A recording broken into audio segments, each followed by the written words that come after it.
નમસ્કાર, આપ જોઈ રહ્યા છો નેશન પ્લસ ન્યૂઝ. હું છું આપની સાથે હેતલ ભગત. ગુજરાત સરકારના કૃષિ ખેડૂત કલ્યાણ અને સહકાર વિભાગ દ્વારા આ વર્ષે પણ મિલેટ મહોત્સવ અને પ્રાકૃતિક ફાર્મર માર્કેટ 2025નું આયોજન કરવામાં આવ્યું છે. આ અંગેનો વડોદરા શહેરમાં મિલેટ મહોત્સવ કાર્યક્રમ 2025 અંબાલાલ પાર્ક ગરબા ગ્રાઉન્ડ કાર્યાલયબાગ ખાતે યોજાઈ રહ્યો છે. આજે આ કાર્યક્રમના ઉદ્ઘાટન પ્રસંગે મુખ્ય અતિથિ તરીકે ગુજરાત સરકારના અન્ન અને નાગરિક પુરવઠા, સામાજિક ન્યાય અને અધિકારીતા બાબતોના મંત્રી ભીખુસિંહ પરમાર ખાસ ઉપસ્થિત રહ્યા હતા. આ કાર્યક્રમમાં આવેલા મંત્રીનું સ્વાગત સરકારના મુખ્ય દંડક બાળકૃષ્ણ શુક્લ દ્વારા કરવામાં આવ્યું હતું. મંચના કાર્યક્રમની શરૂઆતમાં ખેતીવાડી અધિકારીએ શાબ્દિક સ્વાગત કર્યું હતું, જે બાદ દીપ પ્રાગટ્ય કરવામાં આવ્યું હતું અને પરંપરા અનુસાર મિલેટ બકેટ આપી સ્વાગત કરવામાં આવ્યું હતું. આ તબક્કે મંત્રી ભીખુસિંહ પરમારે પ્રાસંગિક ઉદ્બોધન પણ કર્યું હતું અને પ્રદર્શની પણ નિહાળી હતી. આ સાથે મિલેટથી બનાવેલી વસ્તુઓનો આસ્વાદ પણ માણ્યો હતો. આ કાર્યક્રમમાં વડોદરા જિલ્લા પંચાયતના પ્રમુખ ગાયત્રીબા મહેડા, વડોદરા મહાનગરપાલિકાની સ્થાયી સમિતિના અધ્યક્ષ ડોક્ટર શીતલ મિસ્ત્રી, જિલ્લા વિકાસ અધિકારી મમતા હિરપરા, વડોદરા મહાનગરપાલિકાના deputy municipal commissioner Ketan Joshi સહિતના વહીવટી અધિકારીઓ અને રાજકીય ચૂંટાયેલા પ્રતિનિધિઓ ઉપસ્થિત રહ્યા હતા. મોટી સંખ્યામાં નાગરિકો આ મિલેટ મહોત્સવની મુલાકાત લે તેવું આહવાન વડોદરાવાસીઓને કરવામાં આવ્યું છે. અમે લોકોએ આ મિલેટ મેળામાં બહુ બધી વસ્તુ બનાવી છે. મિલેટ્સ યુઝ કરીને જ બનાવી છે. જે બેઝિક્સ વસ્તુ આપણે વાપરતા હોય છે, જેમ કે મેદા અને બધું આપણા બોડી માટે સારું હોતું નથી વધારે, તો મેં એ જ વસ્તુ જે મેદામાંથી બનતી હોય એ જ વસ્તુ મિલેટ્સ યુઝ કરીને બનાવી છે. અમારા પાસે મફિન્સ છે, કુકીઝ છે, પિઝા પણ બનાવ્યો છે અને એ બધું હેલ્ધી છે કોઝ ઇટ્સ મિલેટ, તો બહુ સારું છે. બહુ જ જરૂરી છે મિલેટ. લાઈક અમે રાગીની વસ્તુઓ બનાવી છે, તો રાગી કેલ્શિયમમાં હેલ્પ કરે, પ્રોટીન્સમાં હેલ્પ કરે, આયર્નમાં હેલ્પ કરે, તો એ બધી, અને વેટ લોસમાં એ બહુ હેલ્પ કરતું હોય છે. તો જે ઓબીઝ લોકો હોય એ લોકોને પણ બહુ હેલ્પ કરે. તો તમે મેદાને, લાઈક અમે કુકીઝ બનાવી છે તો એ મેદાની બનતી હોય જનરલી, પણ અમે રાગીની બનાવી છે.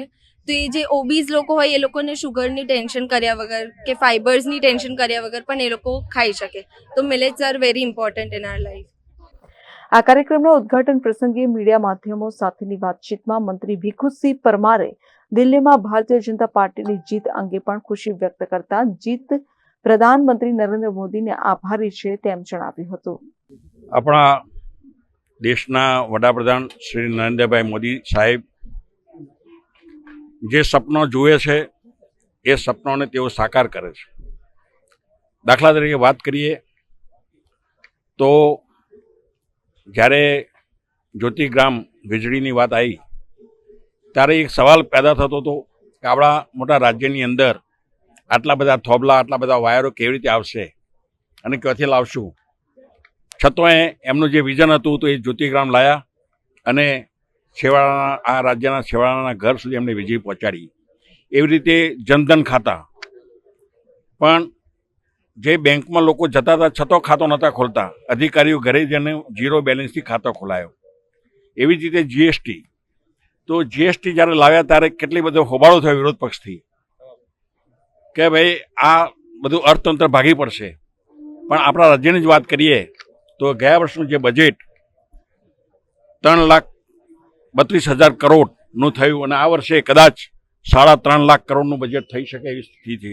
એટલે વિક્રમી આવક જેને કહી શકાય એવું.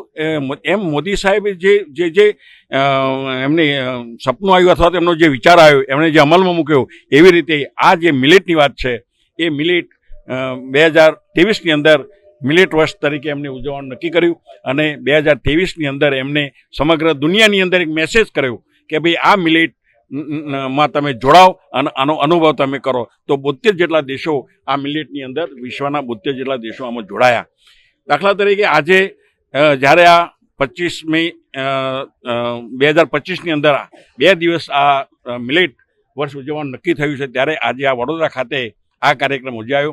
આ કાર્યક્રમની અંદર અમારા આ વિસ્તારના લોકપ્રિય ધારાસભ્ય અને વિધાનસભાના મુખ્ય દંડક બાલકૃષ્ણજી તેમજ જિલ્લા પંચાયતના પ્રમુખશ્રી, ડીડીઓશ્રી, પ્રાંત અધિકારીશ્રી, નિયામકશ્રી અને ખાસ કરીને ખૂબ મોટી સંખ્યામાં ઉપસ્થિત ખેડૂતો રહ્યા અને મિલેટ વિશેની જે વાત મેં પણ કરી અને અમારા રાજ્યના મુખ્યમંત્રીએ પણ ઓનલાઈન એમને સોંપ્યા.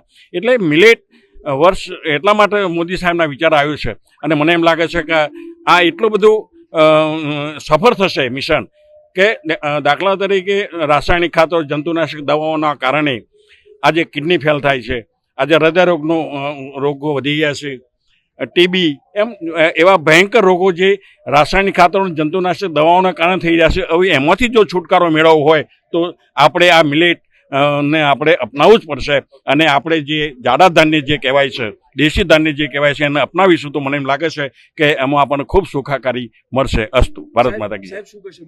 દિલ્હીમાં જે વિજય મેળવી રહ્યા છે એમને ખાસ કરીને નરેન્દ્ર મોદી સાહેબ અને અમિતભાઈ શાહ સાહેબ ને ખૂબ ખૂબ આપણે અભિનંદન પાઠવીએ છીએ. 16મી તારીખે નગરપાલિકાઓની ચૂંટણી થવાની છે, કઈ રીતે જુઓ છો? નગરપાલિકાની જે ચૂંટણી થઈ રહી છે એમાં સંપૂર્ણ 100% મને તો વિશ્વાસ છે કે ભારતીય જનતા પાર્ટીનો જ્વલંત વિજય થશે. કેમેરામેન નવનીત પરમાણી સાથે Satyam Navashakar, nation plus news Vadodara. સમાચારોના સતત અપડેટ મેળવવા માટે અમારી નેશન પ્લસ ન્યૂઝની યુટ્યુબ ચેનલને સબસ્ક્રાઇબ કરો, બેલ આઇકન દબાવો અને જોડાયેલા રહો ફેસબુક, ઇન્સ્ટાગ્રામ અને ટ્વિટર પર.